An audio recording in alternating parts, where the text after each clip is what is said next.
But இன்னும் இப்பதான் மக்கள் எல்லாம் எல்லா இடத்துலயும் பார்த்துட்டு இருக்காங்க. இந்த படம் வந்து எல்லாருக்கும் போய் சேரணும்னு ஒரு நல்ல இன்டென்ஷனோட எடுக்கப்பட்ட படம். எல்லாருக்கும் பிடிக்கும்னு நான் நம்புறேன். தேங்க்யூ நீங்க எந்த அளவுக்கு வெயிட் தேங்க்யூ. பண்றீங்க ஆடியன்ஸோட ரியாக்ஷன் பாக்குறதுக்கு ஆடியன்ஸோட படம் பார்க்க நம்ம எந்த படம் செஞ்சாலுமே வந்து இந்த இடத்துல எங்க ரெஸ்பான்ஸ் ஆடியன்ஸ் நல்லா இருக்கும், இது அப்ரிஷியேட் பண்ணுவாங்க, இது பிடிக்கும் அப்படின்னு நினைச்சுதான் பண்ணுவோம்.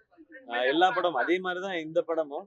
இந்த படம் இன்னும் உணர்வு ரீதியான எல்லாருடைய கதையாவும் இருக்கிறதுனால இது எனக்கு எப்படி ஸ்பெஷலா இருக்கோ அது எல்லாருக்கும் ஸ்பெஷலா இருக்கும் நான் நம்புறேன். அதை தான் நான் ரெஸ்பான்ஸாக எக்ஸ்பெக்ட் பண்றேன். இல்ல சார், நேத்து கூட இதை பத்தின ஸ்பீச் வந்துச்சு. இப்போ சென்சார் போர்டுக்குன்னு சில கிரைட்டீரியா, சில ரூல்ஸ் அண்ட் ரெகுலேஷன்ஸ் வச்சிருக்காங்க. சம்டைம்ஸ் அதை பாக்குறோம், அவங்களும் மனிதர்கள், அந்த நபர்கள், அவங்களுக்கு சில ஐடியாஸ் இருக்கும். இப்ப சில நேத்து கேட்டாங்க இந்த வார்த்தை ஏன் மியூட் பண்ணணும் அப்படின்னு கேட்டாங்க. அது அவங்களுக்கு மேபி தப்பா வரலாம். இப்போ எனக்கு தெரியல, அது இப்போ நமக்கு டிஸ்கஷன் பண்றதுக்கு டைம் இல்ல. நமக்கு சென்சார் கிடைச்ச உடனே இது நான் படம் முடிச்சுட்டு